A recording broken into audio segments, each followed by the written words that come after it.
अस्सलाम वालेकुम। मेरा नाम इजाज़ फ़ारूक है और आप लोग देख रहे हैं पीपीएससी स्मैशर। चंद रोज़ कबल पंजाब पब्लिक सर्विस कमीशन ने पंजाब रेवेन्यू अथॉरिटी, जो कि फाइनेंस डिपार्टमेंट का एक ऑटोनमस बॉडी है, उसमें programme officer IT basic skill 17 की जो फाइनल रिकमेंडेशन है उसकी लिस्ट जारी की है। और अल्हम्दुलिल्लाह मैं उस लिस्ट में टॉप पे था। मैंने अपने ग्रुप में जब इस रिज़ल्ट को शेयर किया तो काफ़ी सारे जो मेंबर्स थे उनकी तरफ से मैसेजेस भी और कमेंट्स भी आ रहे थे कि सर अपना जो है इंटरव्यू का एक्सपीरियंस वो शेयर करें, क्योंकि जब हमारी ये प्रोग्राम ऑफिसर की सीट अनाउंस हुई थी सेम टाइम में पंजाब रेवेन्यू अथॉरिटी में अकाउंटेंट और इन्फोर्समेंट ऑफिसर की भी काफ़ी सारी जो है वो सीट अनाउंस हुई थी और उसके इंटरव्यूज़ अभी स्केजूल नहीं हुए, वो पेंडिंग है। तो वो दोस्त कह रहे थे कि सर हमारा भी कुछ ना कुछ फ़ायदा हो जाएगा, तो काइंडली वो अपना एक्सपीरियंस शेयर करें। तो ये आज की वीडियो उसी सिलसिले में बनाई गई है। मैं कोशिश करूँगा कि जितना मुझे याद है, क्योंकि तकरीबन 2.5-3 माह हो चुके हैं हमारे इंटरव्यूज़ को, लेकिन जितना मुझे उसका पोर्शन याद हुआ वो मैं आप लोगों से शेयर करता हूँ, ताकि जब जिन लोगों का इंटरव्यू है उनका भी, और जैसे जो वैसे भी एक एक्सपोजर लेना चाहते हैं कि कमीशन का इंटरव्यू किस तरह का होता है, उनको थोड़ा सा आइडिया हो सके। तो मैं डायरेक्ट जंप करता हूँ इंटरव्यू पे ही। बाकी बीच की जो कुछ चीज़ें हैं वो मतलब मैं स्किप कर रहा हूँ। तो हम यानी कि हम अपने मतलूबा टाइम पे पब्लिक सर्विस कमीशन के ऑफिस पहुंच गए। वहाँ पे हमारे डॉक्यूमेंट्स वगैरह सारे चेक हुए और उसके बाद हमें जो है बिठा दिया गया वेटिंग हॉल वे जो होता है। जो लोग अभी तक इंटरव्यू में अपीयर नहीं हुए उनको मैं बता दूं कि 4th और 5th फ्लोर जो है वो इंटरव्यूज़ के लिए मख्तस है हेड ऑफिस लाहौर का। उसमें ये होता है कि काफ़ी सारे कैबिन बने हुए हैं और हर कैबिन के बाहर जो है वो एक जो पीपीएससी का मेंबर जो है उस कैबिन में बैठता है, उसके साथ बाकी 2 या 3 बंदे होते हैं और उसके बाहर उसका बोर्ड पे नाम लिखा होता है कि ये कैबिन जो है फ़लाँ पीपीएससी मेंबर का है। और जो उस दिन कैंडिडेट उस मेंबर के पास इंटरव्यू देने के लिए आए होते हैं उनके सामने बिल्कुल सिटिंग होती है, वो सामने बैठे होते हैं। और साथ ही एक क्लर्क का रूम होता है जो आपके डॉक्यूमेंट्स की स्क्रूटनी वगैरह करते हैं और आपको बारी बारी बताते हैं कि आप अगला नंबर आपका है, आप जाएँ, और इस तरह करके। तो मेरा नंबर जो है वो जब अटेंडेंस शीट आई तो 6ठा नंबर था उसमें। तो एक कैंडिडेट जो है वो एबसेंट थे उन दिनों, तो यानी कि 5वां नंबर मेरा बन रहा था। लेकिन जैसे इंटरव्यू स्टार्ट हुए, डॉक्टर इरशाद अहमद, मैं आपको बता दूं कि हमारे उस पैनल के चेयरमैन थे, पीपीएससी मेंबर है। और उस पैनल में जो है ना जब मैं इंटर हुआ तो डॉक्टर इरशाद के अलावा 3 लोग और बैठे थे, यानी कि टोटल 4 लोगों का पैनल था। ये मेरा 7वां इंटरव्यू था पब्लिक सर्विस कमीशन का। रिटर्न मैंने काफ़ी क्लियर किए हैं, लेकिन मैं इंटरव्यू सिर्फ उन्हीं पोस्ट का देता हूँ जिन पे मैं सीरियस होता हूँ कि शायद मैं फ्यूचर में उनको ज्वाइन कर सकूँ। तो मेरा इस पंजाब रेवेन्यू अथॉरिटी यानी कि फाइनेंस डिपार्टमेंट में जाने का इरादा था, तो इसलिए मैंने इसका इंटरव्यू दिया था। तो आज से पहले जो 6 इंटरव्यूज़ मैंने दिए थे उसमें सिर्फ 3 मेंबर हुआ करते थे। तो ये पहला इंटरव्यू था मेरा जिसमें 4 मेंबर का पैनल था। तो मुझसे पहले मैं जैसा कि बता रहा था कि 5 लोग और थे, लेकिन उन्होंने सबसे पहले एक फ़ीमेल कैंडिडेट थी जो अटेंडेंस शीट में भी हमसे नीचे थी काफ़ी, लेकिन उनका पहले इन्होंने इंटरव्यू करवा दिया। तो जैसे इंटरव्यू हुई तो वो चली गई। मेरे पास वॉच थी, मेरी आदत है कि मैं इंटरव्यू में लाजमी जो है वो रिस्ट वॉच पहन के जाता हूँ। मैंने टाइम नोट करना स्टार्ट कर दिया। तो तकरीबन 10 से 11 मिनट उस पर इन्होंने लगाए और वो फीमेल कैंडिडेट जो थी वो बाहर आ गई। उसके बाद बारी बारी जो है वो पहला, दूसरा, तीसरा, चौथा, तो तकरीबन ऑन एवरेज जो है वो 14 से 15 मिनट, 15 से 16 मिनट जो ना ये टाइमिंग थी हर कैंडिडेट की पैनल के सामने बैठने की और जवाब वगैरह देने की। तो 5वें नंबर पे मेरी बारी आई। उन्होंने कहा कि आप नेक्स्ट आप हैं, तो मैं जब सामने जाके खड़ा हो गया। अब क्योंकि ये फेमिलियर सी सिचुएशन है, मैं 6-7 इंटरव्यू दे चुका हूँ, तो लेकिन पता नहीं क्या बात है कि मैं ऑनेस्टली बता रहा हूँ आपको कि पहले और दूसरा 2 इंटरव्यूज़ जो है मैंने पहले काफ़ी मेरे नर्वसनेस में दिए थे, जिसमें से पहली मेरी रिकमेंडेशन हो गई थी, 2017 की बात है। और उसके बाद दूसरा इंटरव्यू मैंने 2020 में दिया था लेक्चर कंप्यूटर साइंस के लिए, उसमें मेरी रिकमेंडेशन नहीं हुई थी। उसके बाद मैंने 4 इंटरव्यूज़ और दिए हैं और वो चारों के चार मेरे रिकमेंड हो गए थे। ये मेरा मतलब वैसे 7वां और रिकमेंडेशन के हिसाब से 6ठा इंटरव्यू था जिसमें मैं रिकमेंड हुआ। तो लेकिन इस पता नहीं मुझे इसमें समझ नहीं आई कि इस वक्त मैं काफ़ी नर्वस हो गया जब उसने मुझे मेरा नाम पुकारा ना, मैं जाके खड़ा हुआ कैबिन के सामने, तो काफ़ी नर्वसनेस सी थी। तो मैंने खुद को, जो एक हर बंदे की टेक्निक होती है अपने आप को काम डाउन करने की, मैंने थोड़ी सी गहरी सांस वगैरह ली और पानी वगैरह उस वक्त मेरे बॉटल मेरे पास थी, मैंने पिया। कोशिश की कि मैं अपने आप को थोड़ा सा काम डाउन कर सकूँ। लेकिन इंटर होने तक जैसे मैं कैबिन में इंटर हुआ ना तो आई वॉज शिवरिंग। तो मुझे पता चल गया कि यार मेरा एक जो इंटरेस्ट है ना वो एक अच्छी नहीं हुई। लेकिन खैर तो मैं चला गया जी, मैं जाके बैठा, मैंने पूरे पैनल को अस्सलाम वालेकुम कहा, उन्होंने कहा कि तशरीफ़ रखे, मैं बैठ गया। चेयरमैन साहब बैठे हुए थे, डॉक्टर इरशाद साहब, उन्होंने कहा कि आप अपना इंट्रोडक्शन करवाएं। तो मैंने अपना इंट्रोडक्शन दिया उनको। तो मैंने उनको ये नहीं बताया कि मैं इतनी दफ़ा रिकमेंड हो चुका हूँ, मैंने सिर्फ उनको ये कहा कि मैं टीच कर रहा हूँ कॉलेज में। और उसके अलावा मैंने अपनी डिग्रीज़ वगैरह जितनी भी थी वो बताई। उस वक्त तक मेरा एमएस कंप्लीट नहीं हुआ था, ये लास्ट मंथ कंप्लीट हुआ है, तो मैंने एमएस का बिल्कुल जिक्र नहीं किया उसमें। बीएस कंप्यूटर साइंस यहाँ तक मैंने उसको बताया। उसके बाद चेयरमैन साहब ने मुझसे पूछा कि आप क्या कर रहे हैं। मैंने बताया कि सर जैसा कि मैंने बताया कि मैं टीच कर रहा हूँ। तो उसने कहा कि ठीक है। फिर उसने मुझे डायरेक्ट जो है ना सब्जेक्ट स्पेशलिस्ट 2 बंदे बैठे हुए थे मेरे राइट साइड पे। तो उन्होंने कहा कि इनको इशारा किया कि जी सर आप पूछे। तो सब्जेक्ट वाला जो पहला बंदा बैठा हुआ था उसने सिर्फ मुझसे 2 क्वेश्चन किए। उसने मुझसे पूछा कि आप कौन सी क्लासेस को पढ़ा रहे हैं। मैंने उनको बताया कि सर मैं ICS first year second year और एडीपी कंप्यूटर साइंस इनको पढ़ा रहा हूँ। तो उसने कहा जी आप एडीपी कंप्यूटर साइंस को कौन सा सब्जेक्ट पढ़ा रहे हैं। तो मैंने बताया कि उनको सर मैं जो भी पढ़ा रहा था उसमें से उसने कहा कि आपका सबसे फेवरेट कौन सा है। तो क्योंकि मैंने बता दिया कि वैसे तो मैं जैसे जब भी मुझसे ये क्वेश्चन किया जाता है तो मैं डाटा स्ट्रक्चर बताता हूँ, लेकिन उस वक्त जो है मैं थोड़ा सा नर्वस था, तो मैंने कहा कि डाटा स्ट्रक्चर नहीं बताते, तो एक सेफ गेम करते हैं। तो मैंने उनको बताया कि ऑपरेटिंग सिस्टम, जो कंप्यूटर साइंस के स्टूडेंट हैं उनको पता होगा कि ऑपरेटिंग सिस्टम हमारे जितने भी कोर सब्जेक्ट्स हैं उसमें सबसे आसान समझा जाता है। और जो बाकी भाई जिन जो कंप्यूटर साइंस से रिलेटेड नहीं, उनको मैं बता दूंगा कि रिलेटिवली आसान सब्जेक्ट है, उसमें बंदे को ट्रैप किए जाने के चांसेस कम है। तो उसने मुझे कहा कि ठीक है आप मुझे बताएंगे। एक उसने मुझसे पहले पूछा कि आपने 1.5 लाख बच्चों को पढ़ाया होगा, 1.5 लाख बताएं क्या है। एक सिंपल सी चीज़ है कंप्यूटर साइंस की, वो मैंने उनको डिस्क्राइब कर दी, लेकिन टू द पॉइंट, मैं ज़्यादा डिटेल में नहीं गया। उसने कहा जी ठीक है। दूसरी बात उसने मुझसे पूछा कि जॉइंस क्या होते हैं। जॉइंस जो है वो एक डेटाबेस मैनेजमेंट सिस्टम का एक टॉपिक है। और उन दिनों जो है मैं अपने जो प्रिपरेशन छठा बैच हमारा चल रहा था, दो दिन पहले ही मैंने ना जॉइंस पढ़ाए थे अपने स्टूडेंट्स को। तो वो जॉइंस मैंने काफ़ी अच्छे से, लेकिन अगेन ब्रीफली उसको बताया कि जॉइंस क्या होते हैं। तो उसके बाद बस उसने ये 2 क्वेश्चन किए। उसके बाद सेकंड नंबर वाला जो बैठा हुआ था सब्जेक्ट स्पेशलिस्ट, उसको उसने रेफ़र किया। तो उसने मुझसे कहा कि आपका कोई वेब डेवलपमेंट का एक्सपीरियंस है। तो मैंने कहा नहीं सर मेरा वेब डेवलपमेंट का कोई एक्सपीरियंस नहीं है, क्योंकि जब ये पोस्ट अनाउंस हुई थी तो डिस्क्रिप्शन में कोई भी एक्सपीरियंस नहीं मांगा गया था। तो मेरे जहन में ये था कि मैं अगर ये मुझसे शायद इसलिए पूछ रहा है कि ये मुझसे वेब डेवलपमेंट से क्वेश्चन करेगा। और मेरा डेवलपमेंट में काफ़ी कह लो कि 2017, 18, 19 के बाद मैंने कभी भी उसको हाथ नहीं लगाया और ना मैंने कभी रिवाइज़ किया। तो इसलिए मैंने उसको कहा कि नहीं सर। तो मेरा ना कहने की देर थी तो फ़ौरन से चेयरमैन साहब बोले कि यार फिर आप तो इसका जॉब के लिए एलिजिबल ही नहीं हो। तो मैंने कहा क्यों सर। तो उसने कहा कि ये देखें जी जॉब डिस्क्रिप्शन उसके पास पड़ी होती है हर पोस्ट जिसके वो इंटरव्यू ले रहे हैं, उसमें उसने कहा जी क्लियर कट लिखा हुआ है कि वेबसाइट पे आपने मैनेज करना है, ये करना है, वो करना है। अब मुझे अगर पता होता कि वो इस सेंस में पूछ रहा था तो जाहिर बात है मैं उसको डिनाई ना करता कि मैं नहीं जानता, मैं डेफिनेटली उसको कहता कि सर मुझे मालूम है, लेकिन मुझे नहीं पता था वो किस सेंस में पूछा जा रहा है, तो मैं उसको डिनाई कर बैठा। अब मैं अपनी बात से भी मुकर नहीं सकता था कि नहीं सर मुझे तो आती है, मैंने गलत बताया था। तो खैर वो एक यहाँ पे ब्लेंडर लग गया। तो उसके बाद जो है वो चेयरमैन जो है ना कन्विंस नहीं हुए मुझसे। तो मैंने खैर उसके बहस नहीं की, मैंने कहा नहीं सर मेरा कोई एक्सपीरियंस नहीं है, अगर होता तो मैं आपको लाजमी बता देता। तो उसने कहा फिर आप तो एलिजिबल ही नहीं इस जॉब के। मैंने कहा सर मैंने तो एड में जो जिस तरह डिस्क्रिप्शन थी उसके मुताबिक I found my self eligible, इसलिए मैंने जो है ना वो अप्लाई किया था। तो उन्होंने कहा जी ठीक है, ये मेरे पास जॉब डिस्क्रिप्शन है, इसके मुताबिक आप में ये चीज़ होनी चाहिए और आपकी नहीं है। फिर उसने मुझसे पूछा कि अच्छा वैसे कोई आपका कोई और एक्सपीरियंस है। मैंने उसको बताया कि जी सर मैं सॉफ्टवेयर हाउस में काम करता हूँ एज ए एंड्रॉइड डेवलपर, उसमें मेरा थोड़ा बहुत काम है और and I am a fast learner. अगर मुझे मौका मिलेगा तो मैं जितनी भी ये वेब डेवलपमेंट की चीज़ें हैं वो मैं विद इन लिमिटेड टाइम सीख लूँगा।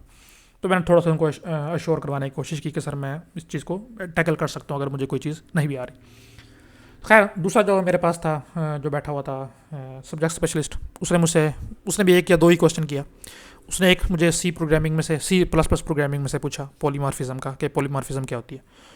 एक बहुत ही फेमस टॉपिक है ऑब्जेक्ट ओरिएंटेड प्रोग्रामिंग में से। मैंने उसको बताया कि सर ये चीज़ें होती हैं, वो क्योंकि हमें आती भी हैं तो वो मैंने बहुत अच्छे तरीके से उसको बताया। तो वो उसको पता चल गया कि इस बंदे को ये चीज़ आती है, तो उसने फ़ौरन से स्विच कर लिया। अगला क्वेश्चन उसने कोई नेटवर्किंग से पूछा मुझसे, एक सिनेरियो दिया कि आप मुझे टीसीपी समझाएं, इस तरह कोई उसने एक सिनेरियो दिया था, वो मैं यहाँ पे बता नहीं सकता क्योंकि काफ़ी लंबा हो जाएगी वीडियो। तो ये 4 क्वेश्चन जो सिर्फ सब्जेक्ट स्पेशलिस्ट से हुए। उसके बाद जो है ना चेयरमैन साहब ने मुझे रेफ़र किया कि जो डीआर बैठा हुआ था, डिपार्टमेंटल रिप्रेजेंटेटिव, यानी कि जो पीआरए से आया हुआ था, उसने मुझसे पूछा कि आप बताएं कि जी पीआरए क्या है, पंजाब रेवेन्यू अथॉरिटी क्या है। तो थैंक्स टू दैट मैन जो बाहर बैठा हुआ था और वो दूसरे को बता रहा था, अभी अभी तो मैं सुन के आया था। तो वो मैंने जो है ना, एक शायद मैंने स्किप कर दी ये चीज़, शायद मैंने बताई नहीं। एक बंदा बाहर बैठा हुआ था, वो अपने दोस्तों को ये चीज़ बता रहा था कि पीआरए क्या है, पीआरए का एक्ट कौन सा है, सारा क्या है, और इस तरह की चीज़ें, टैक्स रेवेन्यू कलेक्शन से रिलेटेड 3-4 चीज़ें। वो 5-10 मिनट का सेशन उस बच्चे के साथ वो काफ़ी लाइक था। CSS भी उसने 1-2 दफ़ा अटैम्प्ट की हुई थी। हाँ, मुझे उसका नाम जहन से निकल गया। अगर वो वीडियो देख रहे हैं तो भाईजान आपका शुक्रिया। तो उसकी वजह से जो है ना, मैंने वहाँ पे डिफेंड किया पीआरए का, बताया कि पंजाब रेवेन्यू अथॉरिटी क्या है, किस एक्ट के तहत ये बनी थी, फाइनेंस डिपार्टमेंट की थोड़ी सी बहुत रिस्पॉन्सिबिलिटीज़, और पीआरए को क्यों बनाया गया था, ये सारी बातें मैंने बताई हैं। तो जो बंदे पीआरए में इंटरव्यू देने जा रहे हैं तो ये सारी चीज़ें नोट डाउन कर लें कि आप लोग भी लाजमी इसको देख के जाइएगा। अगर हमसे पूछा जा सकता है तो ये क्वेश्चन आपसे ही पूछा जा सकता है। उसके बाद उसने मुझसे पूछा कि आप ये बताएं कि SARA यानी कि सारा क्या है। सारा भी मैं पीछे सुन के आया हुआ था, उस बंदे से भाईजान ने बताया था, तो मैंने उसको एक्सप्लेन किया कैसा ये चीज़ है। तो उसने मुझसे फिर पीआरए एक्ट के बारे में पूछा कि ये क्या है, कब लाफिज हुआ, 2012 वाला, और इस तरह के 3-4 क्वेश्चन। तो वो मैंने टैकल कर लिया, वो थोड़ा बहुत मैं पढ़ के गया हुआ था, वो मैंने उसको बताया। उसके बाद टोटली जो है वो ओपिनियन बेस्ड क्वेश्चन जो है ना वो शुरू हो गए। उसने मुझे एक क्वेश्चन कहा कि ठीक है जी, हम आपको एज IT जो है सुपरवाइज़र, उसने कहा कि पता नहीं असिस्टेंट का रख लेते हैं, तो आप मुझे बताएं कि आप किस तरह कंप्यूटर साइंस या IT को यूज़ करेंगे इस चीज़ को मेक श्योर करने के लिए कि टैक्स चोरी नहीं हो रहा। तो उसने बल्कि एग्जांपल भी दी। उसने कहा लेट्स से कि एक रेस्टोरेंट है, उसमें आप कैसे मेक श्योर करेंगे कि उसने हमारा पीआरए के थ्रू या FBR के थ्रू वाकई ही सिस्टम जो इम्प्लीमेंट किया हुआ है, और वो टैक्स जो कलेक्ट करता है टैक्स के नाम पे कस्टमर से पैसे, वो FBR को पे भी करता है। तो ये इसमें थोड़ा बहुत मेरा वैसे भी है, मैं ये काम करता हूँ टैक्स कंसल्टेशन वाला, फाइलर वाला, नॉन फाइलर और इनकम टैक्स वगैरह वाला। तो मैंने उसको थोड़ा सा एक्सप्लेन किया कि सर इस तरह से कर सकते हैं। उसने कहा नहीं देखे ना, ये तो चीज़ ऑलरेडी हो रही है। मैंने उसको बताया था कि sir point of sale system हम इस चीज़ को मेक श्योर करेंगे कि वो लाजमी तौर पे FBR की जो है रिसिप्ट नंबर और इस तरह की चीज़ें। तो उन्होंने कहा ये तो ऑलरेडी हो रहा है, आप क्या चीज़ नहीं लेके आएंगे। तो फिर उसको मैंने थोड़ा बहुत बताया। उसने कहा नहीं जी ठीक है, अच्छा आप ये, फिर उसने अगला क्वेश्चन मुझसे पूछा कि आप लेट्स से कि एक एरिया है, उसमें आप ये कैसे चेक करेंगे कि कुछ मार्केट्स हैं या कुछ शॉप्स हैं वो टैक्स आपको पे नहीं कर रही। इस तरह एक उसने क्वेश्चन पूछा। मैंने फिर उसमें जियो टैगिंग की इसको एग्जांपल दी, जियो टैग को यूज़ करने वाले कि सर हम जियो टैग को यूज़ करके इस चीज़ को देख सकते हैं, और वो मैंने थोड़ा सा घुमा फिरा के उसको बताया। तो उसको जियो टैगिंग का शायद पता नहीं था, फिर मैंने उसको एक्सप्लेन किया, और कोविड से रिलेटेड जो जियो टैगिंग कोविड में होती रही थी वो मैंने सारा उसको सिनेरियो एक्सप्लेन किया। अच्छा, उसके बाद उसने मुझसे पूछा कि इसी तरह का उसने पूछा था कि FBR से रिलेटेड था कि FBR जब एक चीज़ मौजूद थी तो पंजाब रेवेन्यू अथॉरिटी बनाने की ज़रूरत क्यों पेश आई, इस तरह से करके एक क्वेश्चन था। तो वो भी मैंने उसको जितना हो सकता था एक्सप्लेन किया। अच्छा, उसके बाद दोबारा से जो उसने चेयरमैन साहब को रेफ़र किया, तो चेयरमैन साहब ने मुझसे पंजाब रेवेन्यू अथॉरिटी के साथ मिलती जुलती एक चीज़ थी, हाँ, PLRA, Punjab land record authority. तो उसने मुझे कहा कि आप पंजाब रेवेन्यू अथॉरिटी और पंजाब लैंड रिकॉर्ड अथॉरिटी इसमें डिफरेंस बताएं। तो इसमें एक दो चीज़ें मैंने उसको बताई कि सर इनका आपस डिफरेंट जो फंक्शनलिटीज़ हैं वो ये हैं। इस तरह की 2-4 चीज़ें बताई। फिर एक क्वेश्चन उसने मुझसे पूछा उसकी ऑर्गेनाइजेशन स्ट्रक्चर के बारे में, PRA की। तो मैंने कहा सर मुझे श्योरिटी नहीं है, लेकिन अगर आप अलाउ करें तो मैं गैस कर सकता हूँ। तो सामने जो सब्जेक्ट स्पेशलिस्ट बैठे हुए थे, तो उन्होंने कहा कि यार अभी भी आप तुक्के लगा रहे हो, इसका भी तुक्का लगा दें, इजाज़त लेने की क्या ज़रूरत है। तो उसने जब, क्योंकि मैं अपने हिसाब से तो अच्छा इंटरव्यू दे रहा था, लेकिन जब उसने ये क्वेश्चन जब ये रिमार्क्स पास किए ना, तो उस वक्त मुझे लगा कि यार मैं शायद इंप्रेस नहीं कर पाया इस पैनल को। तो इस तरह ये आखिरी क्वेश्चन था जो उसने कहा। मैंने सॉरी भी कहा सर कि मैं तो अपनी तरफ से कोशिश कर रहा था। खैर मैंने उसको मोटा मोटा सा जवाब दिया। तो उसके बाद चेयरमैन साहब ने DR को देखा एक दफ़ा, और उसके बाद दोबारा से जो सब्जेक्ट स्पेशलिस्ट बैठे थे उनको देखा कि अगर आप मज़ीद कुछ पूछना चाहते हैं, तो उन्होंने कहा नहीं सर दैट्स इनफ। तो फिर उसने मुझे कहा कि thank you gentleman, you can leave. तो मेरा जो इंटरव्यू था वो तकरीबन 6 से 7 मिनट का था। जब मैं इंटर हुआ तो 11 बज के मेरे ख्याल में 40 मिनट थे, और सारे प्रोसेस के बाद जब मैं बाहर आया, इवन कि मैं अपनी डिग्री भी रिसीव कर चुका था, तो 11 बज के तकरीबन 51 मिनट थे। तो जिसमें से 3-4 मिनट आप ये समझ लें कि मैंने डिग्री रिसीव करते हुए लगा दी। तो 11 बज के 51 मिनट पर जो है मैंने यासर को कॉल भी कर दी थी कि ठीक है मैं फ्री हो गया हूँ कि आप मुझे आके रिसीव कर लें। तो ये मेरा इंटरव्यू था। इसमें शायद एक आध कोई चीज़ हो जो मैंने मिस कर दी हो, लेकिन राउंड अबाउट यही था। मैं बाहर आया तो वो दोस्त थे जो काम करते हैं वहीं पे, उन्होंने मुझसे पूछा कि कैसा रहा। तो मैंने उनको बताया कि नहीं यार अच्छा इंटरव्यू नहीं हुआ। तो फिर इसी तरह मेरे एक दोस्त हैं, उनकी फ़ौरन से कॉल आ गई, उनको पता नहीं कैसे पता चल गया था, हालांकि मैं उनको बता के नहीं आया था हमजा चौहान को। उन्होंने मुझसे कहा कि सर आप अकेले अकेले इंटरव्यू देने पहुंचे हुए हैं। तो मैंने कहा यार मुझे काम था, तो इस सिलसिले में मैं आया हूँ। तो उसने मुझसे पूछा कि क्या हुआ, तो मैंने उसको उस वक्त एग्जैक्टली बताया कि सर इस तरह से मेरे साथ हुआ है। तो अच्छा इंटरव्यू नहीं हुआ, और मैं वाकई इसको एक्सपेक्ट भी नहीं कर रहा था कि ये जो है इसमें मेरी रिकमेंडेशन होगी। तो क्योंकि जो एक तो हमारा जो कह लेंगे इंटरव्यू की ड्यूरेशन थी बाकी सारों से तकरीबन हाफ थी, और जितना लंबा इंटरव्यू होता है, एक आम राय यही पाई जाती है कि जितनी ड्यूरेशन ज़्यादा होती है उतने ही आपके सिलेक्शन के चांसेस जो हैं वो ज़्यादा होते हैं। तो इसलिए फिर मैंने इस रिज़ल्ट का जो है ना वेट भी नहीं किया, क्योंकि मेरे हिसाब में ये इस रिज़ल्ट में या इस टेस्ट में या इस इंटरव्यू में मैं नॉट रिकमेंड था। लेकिन अल्लाह जानता है उनको क्या चीज़ पसंद आई है, मुझे नहीं इलम, जो भी उनको चीज़ अच्छी लगी है। तो रिज़ल्ट आया, रिज़ल्ट में अल्हम्दुलिल्लाह मैं टॉप पे था। और उसके बाद मैं आपको इसकी जो DMC आई है फाइनल डिटेल मार्कशीट, वो मैं आप लोगों को दिखाता हूँ।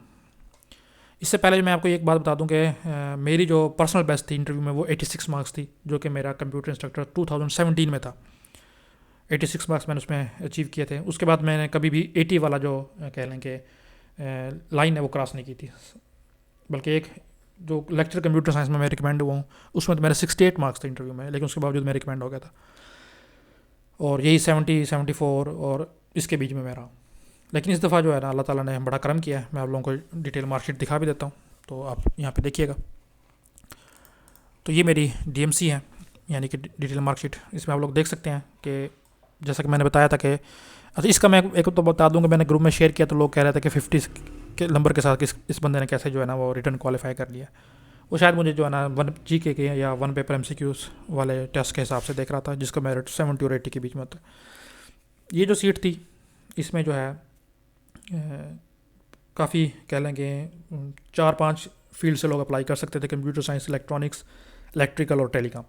और पेपर में भी काफ़ी सारे क्वेश्चन ऐसे थे जो इलेक्ट्रिकल और टेलीकॉम से आए हुए थे, 20 के करीब क्वेश्चन थे।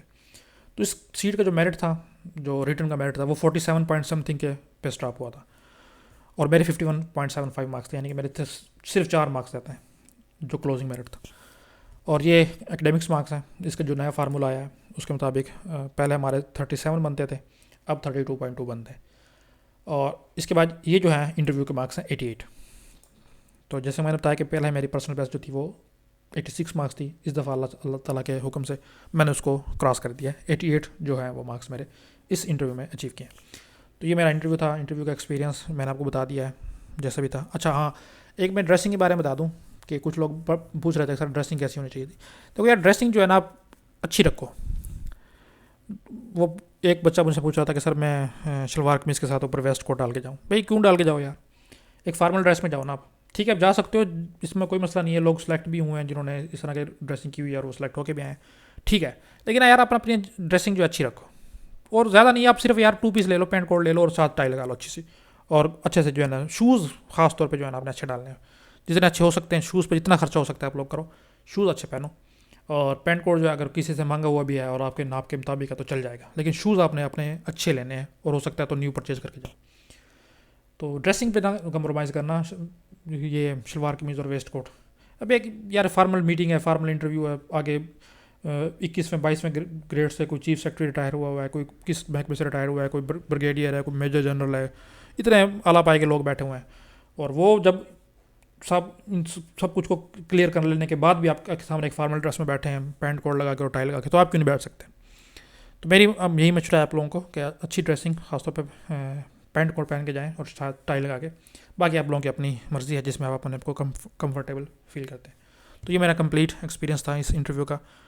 तो अब मुझे इजाज़त दीजिए, मिलते हैं नेक्स्ट किसी वीडियो में। अल्लाह हाफिज़।